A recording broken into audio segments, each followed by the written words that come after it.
Bismillahirrahmanirrahim.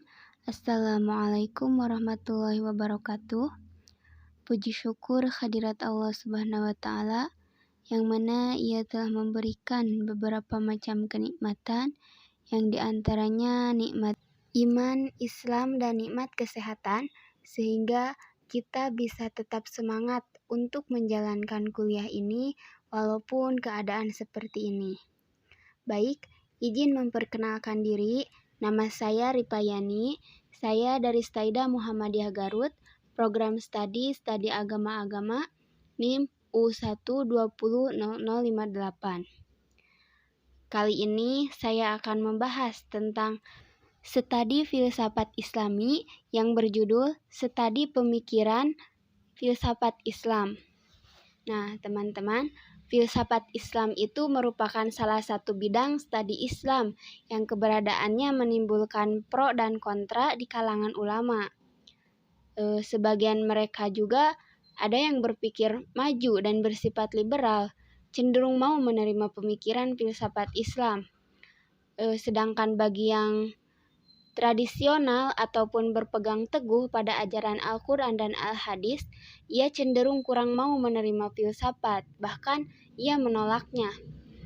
Terus ada juga sebagian yang memilah-milah tentang keberadaan filsafat, dalam artian diperbolehkan mempelajari dengan ketentuan-ketentuan yang harus dipenuhi bagi orang yang akan mempelajari filsafat.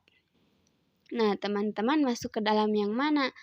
Barangkali kita sepakat ya bahwa dengan mengkaji metodologi penelitian filsafat yang dilakukan para ahli itu, kita ingin meraih kembali kejayaan Islam di bidang ilmu pengetahuan sebagaimana yang pernah dialami di zaman klasik. Nah, hal ini terasa lebih diperlukan pada saat bangsa Indonesia menghadapi tantangan zaman pada era globalisasi yang demikian berat. Nah, teman-teman, pada kali ini kita akan mengkaji berbagai metode dan pendekatan yang digunakan para ahli dalam meneliti filsafat, dengan terlebih dahulu mengemukakan pengertian filsafat. Baik, untuk mengefektifkan waktu, kita masuk ke pembahasannya. Yang pertama yaitu pengertian filsafat Islam. Baik teman-teman, mungkin sudah agak asing lagi ya mendengar kata filsafat dan Islam. Nah, kita artikan ya, dari segi bahasa, filsafat Islam terdiri dari gabungan kata filsafat dan Islam. Kata filsafat dari kata phileo yang berarti cinta, dan kata sophos yang berarti ilmu atau hikmah.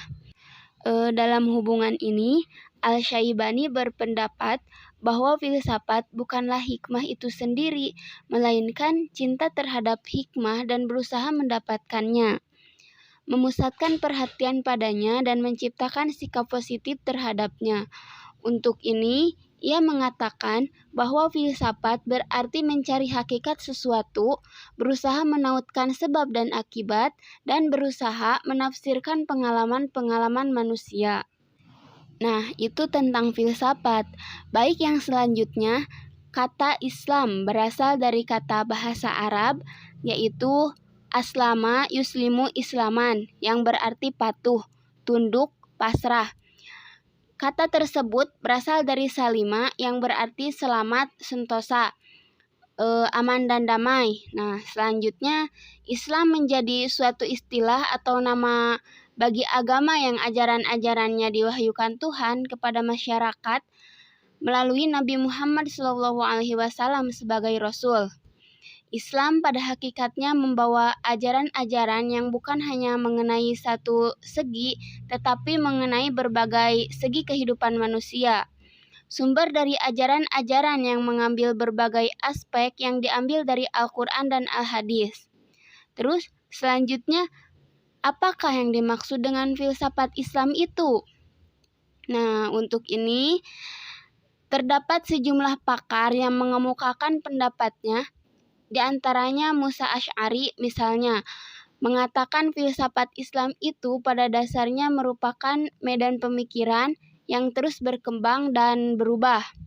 Dalam kaitan ini, diperlukan pendekatan historis terhadap filsafat Islam yang tidak hanya menekankan pada studi kokoh, tetapi yang lebih penting lagi adalah memahami proses dialektik pemikiran yang berkembang melalui kajian-kajian tematik atas persoalan-persoalan yang terjadi pada setiap zaman. Nah, teman-teman, oleh karena itu, perlu dirumuskan prinsip-prinsip dasar filsafat Islam agar dunia pemikiran Islam terus berkembang sesuai dengan perubahan zaman. Lebih lanjut, Musa Asy'ari berpendapat bahwa filsafat Islam dapat diartikan juga sebagai kegiatan pemikiran yang bercorak Islami. Islam di sini menjadi jiwa yang mewarnai suatu pemikiran. Filsafat disebut Islami bukan karena yang melakukan aktivitas kefilsafatan itu orang yang beragama Islam atau orang yang berkebangsaan Arab atau dari segi objeknya yang membahas mengenai pokok-pokok keislaman. Baik teman-teman, kita masuk ke pembahasan yang kedua, yaitu pemikiran filsuf Muslim. 1. Al-Kindi. Nah, menurut Al-Kindi, filsafat adalah pengetahuan yang benar, sedang agama menerangkan tentang apa yang benar. Nah, itu menurut Al-Kindi. Jelas ya, ada perbedaan antara filsafat dan agama. Keduanya bertujuan untuk menerangkan apa yang benar dan yang baik. Agama di samping menerangkan wahyu juga mempergunakan akal dan filsafat mempergunakan akal. Wahyu tidak bertentangan dengan filsafat, hanya argumentasi yang dikemukakan wahyu lebih meyakinkan daripada argumen filsafat. Nah, itu menurut Al-Kindi. Al-Kindi juga menafsirkan bahwa Tuhan adalah pencipta alam, bukan penggerak pertama. Tuhan itu esa, azali, unik. Ia tidak tersusun dari materi dan bentuk, tidak bertubuh dan bergerak. Ia hanyalah keesaan belaka. Selain Tuhan, semuanya mengandung arti banyak. Sebagaimana telah diketahui, Al-Kindi banyak mempelajari filsafat Yunani. Maka dalam pemikirannya banyak kelihatan unsur-unsur filsafat Yunani itu. Nah, unsur-unsur yang terdapat dalam pemikiran filsafat Al-Kindi ialah 1. Yaitu aliran Pitagoras tentang matematika sebagai jalan ke arah filsafat. Terus yang kedua, pikiran-pikiran Aristoteles dalam soal-soal fisika dan metafisika. Meskipun ia tidak sependapat dengan Aristoteles tentang kodimnya alam. Terus yang ketiga yaitu pikiran-pikiran Plato dalam soal kejiwaan. 4. Pikiran-pikiran Plato dan Aristoteles bersama-sama dalam soal etika. Yang kelima yaitu wahyu dan iman, atau ajaran-ajaran agama, dalam soal-soal yang berhubungan dengan Tuhan dan sifat-sifatnya. 6. Pikiran-pikiran aliran Mu'tazilah dalam penghargaan kekuatan akal dan dalam menawikan ayat-ayat Quran. Teman-teman, oleh karena pemikiran Al-Kindi banyak mendapat pengaruh filsafat Yunani, maka sebagian penulis berpendapat bahwa Al-Kindi mengambil alih seluruh filsafat Yunani. Tetapi bila pemikirannya dipelajari dengan seksama, tampak bahwa pada mulanya Al-Kindi mendapat pengaruh pikiran filsafat Yunani, tetapi akhirnya ia mempunyai kepribadian sendiri. Nah, itu menurut Al-Kindi. Yang selanjutnya yaitu Al-Farabi. Al-Farabi terkenal sebagai filosof sinskretisme yang mempercayai filsafat. Al-Farabi berusaha memadukan beberapa aliran filsafat yang berkembang sebelumnya, terutama pemikiran Plato dan Plotinus, juga antara agama dan filsafat. Usaha Al-Farabi diperluas lagi, bukan hanya mempertemukan aneka aliran filsafat yang bermacam-macam, tapi ia berkeyakinan bahwa aliran-aliran tersebut pada hakikatnya satu, meskipun berbeda-beda corak dan macamnya. Menurutnya, tujuan filsafat itu memikirkan kebenaran, karena kebenaran itu hanya ada satu. tidak ada yang lain. Al-Farabi berkeyakinan bahwa agama dan filsafat tidak bertentangan, justru sama-sama membawa kebenaran. Nah, itu filsafat Islam menurut Al-Farabi. Yang selanjutnya yaitu menurut Ibnu Miskawih. Konsep manusia menurut Ibnu Miskawih adalah penciptaan yang tertinggi adalah akal, sedangkan yang terendah adalah materi. Akal dan jiwa merupakan sebab adanya alam materi, sedangkan bumi merupakan sebab adanya tubuh manusia. Pada diri manusia terdapat jiwa berpikir yang hakikatnya adalah akal yang berasal dari pancaran Tuhan. Temanku sekalian, dalam diri manusia itu terdapat 3 daya jiwa, yaitu daya bernafsu atau yang disebut al-nafs al-bahimiyah.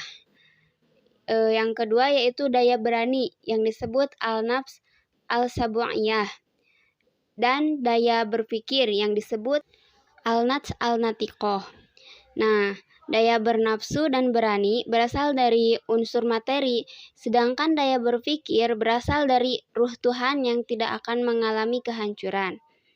Ajaran pokok keutamaan akhlak Ibnu Miskawih berpangkal pada teori jalan tengah, yaitu Nazar al-Awsat yang dirumuskannya.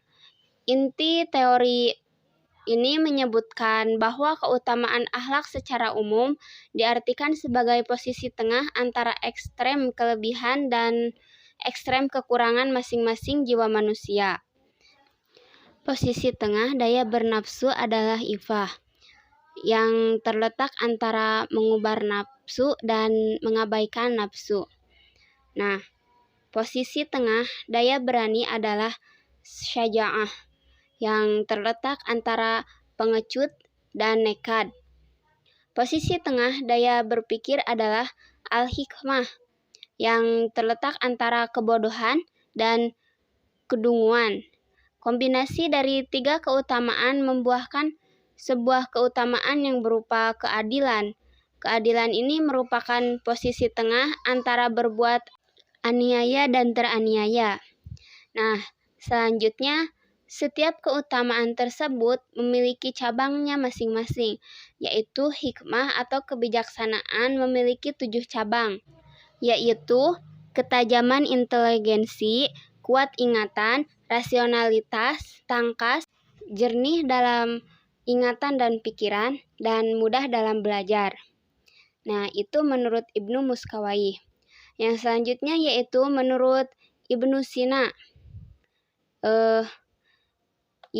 Pola pikirnya itu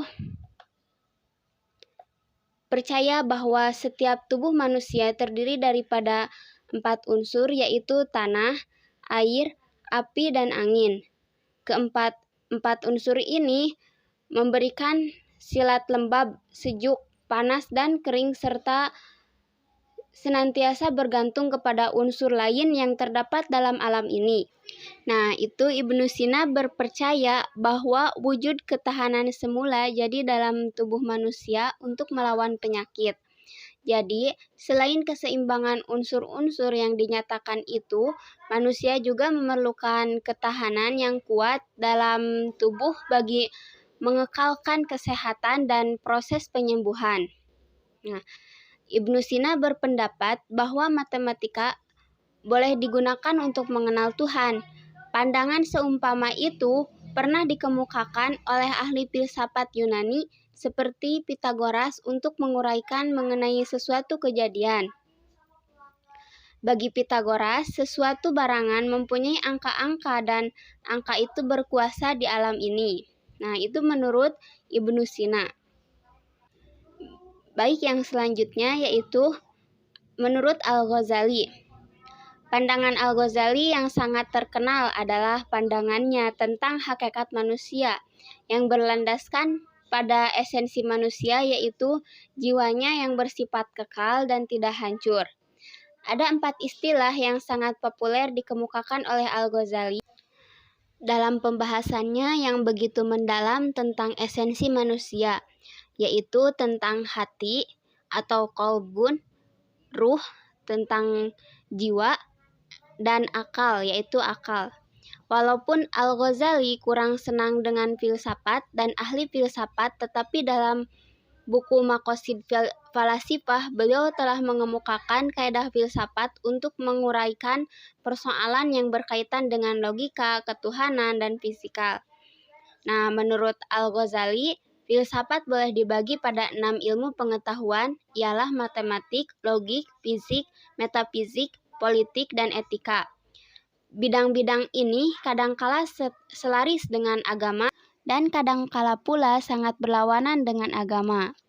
Namun begitu, agama Islam tidak menghalang umatnya daripada mempelajari ilmu pengetahuan tersebut sekiranya mendatangkan kebaikan serta tidak menimbulkan kemudaratannya. Umpamanya, agama tidak melarang ilmu matematik, karena ilmu itu merupakan hasil pembuktian pikiran yang tidak boleh dinafikan selepas ia pahami. Terdapat 3 pemikiran filsafat metafisik yang menurut Al-Ghazali amat bertentangan dengan Islam, yaitu qadimnya alam ini, tidak mengetahui Tuhan terhadap perkara dan peristiwa yang kecil, dan pengingkaran terhadap kebangkitan jasad atau jasmani. Al-Ghazali menganjurkan supaya umat Islam mencari kebenaran dengan menjadikan Al-Quran sebagai sumber yang utama, bukannya melalui proses pemikiran dan akal semata-mata. Jadi, apa yang dilakukan oleh Al-Ghazali ialah memaparkan kesalahan dan kepalsuan bidang pengetahuan yang bersederhankan dengan agama serta bertentangan dengan pendirian umat Islam. Sekaligus menunjukkan bahwa Al-Ghazali sebenarnya merupakan seorang ahli filsafat Islam yang mencari kebenaran dengan berpedoman pada Al-Quran dan hadis. Tidak sebagaimana apa yang ada pada pemikiran logika, sebagaimana yang ada pada filsafat Yunani. Nah, itulah pemikiran dalam masalah filsafat oleh Al-Ghazali. Nah, baik teman-teman, untuk pembahasan yang selanjutnya yaitu metodologi filsafat bagi studi Islam. Studi Islam di Barat terkenal dengan Islamic Studies. Secara sederhana dapat digambarkan sebagai suatu usaha untuk mempelajari segala sesuatu yang berhubungan dengan agama Islam. Dengan kata lain, studi Islam adalah usaha secara sadar dan sistematis untuk mengetahui dan memahami Islam secara utuh, baik dari ajarannya, sejarahnya, praktik, pelaksanaan dalam kehidupan secara utuh. Sepanjang Islam itu hadir dan berkembang. Untuk itu, diperlukan metodologi dan pendekatan dalam studi Islam. Menurut Abu Dinata, bahwa ada beberapa pendekatan yang bisa digunakan dalam kajian-kajian keislaman. Di antaranya satu pendekatan teologis. Pendekatan ini yang menekankan pada bentuk forma atau simbol-simbol keagamaan yang masing-masing mengklaim dirinya sebagai yang paling benar. Yang kedua yaitu pendekatan antropologis. Nah, suatu upaya dalam memahami agama dengan cara melihat wujud praktek keagamaan yang tumbuh dan berkembang dalam masyarakat. Yang selanjutnya yaitu pendekatan sosiologis. Nah, pendekatan ini yang penting untuk masyarakat, yakni dengan melihat kepada keadaan masyarakat lengkap dengan strukturnya, lapisan serta berbagai gejala sosial yang saling berkaitan. Yang selanjutnya pendekatan filosofis, upaya untuk mencari inti, hakikat, dan hikmah dalam memahami sesuatu di balik formanya. Terus yang selanjutnya yaitu pendekatan historis. Historis itu adalah sejarah, yaitu mempelajari Islam melalui kajian peristiwa masa lalu dengan melacak kapan peristiwa tersebut terjadi, di mana prosesnya, partisipasinya dengan menggunakan pendekatan sejarah. Maka seorang akan diajak untuk melihat realita yang terjadi dalam masyarakat, baik itu sejalan dengan ide-ide agama ataupun yang sejalan dengan ide-ide agama tersebut. Nah, pendekatan sejarah tidak hanya meneliti peristiwa sukses, tapi juga peristiwa kegagalan. Nah, Yang selanjutnya pendekatan kebudayaan, yaitu penelitian yang dilakukan terhadap pengamalan agama yang terdapat dalam masyarakat yang diproses oleh penganutnya dari sumber-sumber agama. Yang terakhir yaitu pendekatan psikologis, di mana dengan pendekatan ini akan diketahui tingkat keagamaan seseorang, pengalamannya, bahkan dapat digunakan untuk memasukkan agama ke dalam jiwa seseorang sesuai dengan umur dan bakatnya. Selain itu, dalam pengkajian Islam juga dikenal beberapa pendekatan lain seperti pendekatan fenomenologis, komparatif, studi wilayah, dan pendekatan postmodernisme. Nah, temanku sekalian, itulah beberapa pendekatan yang bisa digunakan dalam kajian keislaman menurut Abudin Nata. Yang selanjutnya yaitu metode dalam studi Islam. Di antaranya, satu metode diakronis. Nah, metode itu mempelajari Islam dengan menonjolkan aspek sejarah yang memungkinkan adanya studi komparasi antara penemuan dan pengembangan ilmu pengetahuan dalam Islam, sehingga kaum muslimin mampu menelaah kejadian sejarah. Yang kedua yaitu metode sinkronis atau analisis, yaitu metode mempelajari Islam dengan analisis teoritis dan telaah teoritis. Yang ketiga yaitu metode problem solving, yaitu metode mempelajari Islam dari sudut pandang bahwa Islam mengajak pemeluknya untuk berlatih menghadapi berbagai masalah dari suatu cabang ilmu pengetahuan dengan solusinya. 4. Metode empiris, yaitu metode mempelajari Islam sebagai agama yang memungkinkan pemeluknya mempelajari ajarannya melalui proses realisasi. Nah, aktualisasi dan internalisasi norma serta kaidah Islam dengan suatu proses aplikasi hingga menimbulkan interaksi sosial. Yang kelima yaitu metode deduktif. Nah, kalian mungkin gak asing lagi kan mendengar kata deduktif. Nah, itu metode memahami Islam dengan cara menyusun kaidah secara logis dan filosofis. Dan yang terakhir yaitu menggunakan metode induktif, ialah memahami Islam dengan cara menyusun kaidah hukum untuk diterapkan kepada masalah furu'iyah. Baik temanku sekalian, itulah metodologi filsafat bagi studi Islam. Yang selanjutnya yaitu signifikasi dan kontribusi filsafat bagi studi Islam. Nah, teman-teman, kalau kita melihat kepada pendekatan dan metode studi Islam yang seperti tadi, nah maka filsafat Islam mempunyai peran sangat signifikan dan kontribusi sangat penting bagi studi Islam, terutama dunia barat, yaitu adanya pendekatan filosofis dalam studi Islam yang membuka jalan bagi dunia barat untuk memahami Islam dari pemikiran filosof Islam, terutama filosof Islam yang sangat dikenal dunia barat, seperti Ibnu Sina. Nah, Ibnu Sina itu terkenal di barat dengan sebutan Awicena yang karyanya yaitu Al-Qanun Al-Masyriqiyah. Ia pernah menjadi buku standar di universitas di Eropa sampai akhir abad 17 Masehi. Dalam Islam, ilmu pengetahuan dan perkembangan pemikiran sangat diutamakan dan didorong. Oleh karena itu, filsafat Islam berkembang dengan pesat, bukan hanya berbicara metafisika, juga berbicara ilmu pengetahuan seperti fisika, matematika, kedokteran, astronomi, dan yang lainnya.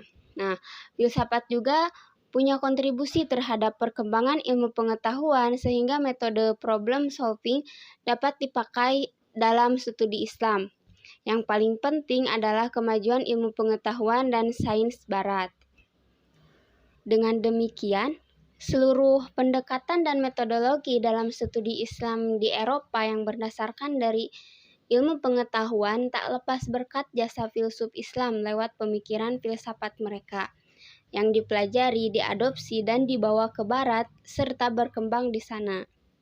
Nah, baik temanku sekalian, dicukupkan sekian untuk pembahasan tentang studi filsafat Islami yang berjudul Studi Pemikiran Filsafat Islam. Mudah-mudahan temanku sekalian tidak bosan ya untuk memahami tentang pemikiran filsafat Islam. Nah, sekian dan terima kasih. Mohon maaf bila ada kesalahan atau kekurangan. Mohon dimaklumi karena kebenaran datang dari Allah Subhanahu wa taala dan kesalahan berasal dari diri saya sendiri. Akhirul kalam, wassalamualaikum warahmatullahi wabarakatuh.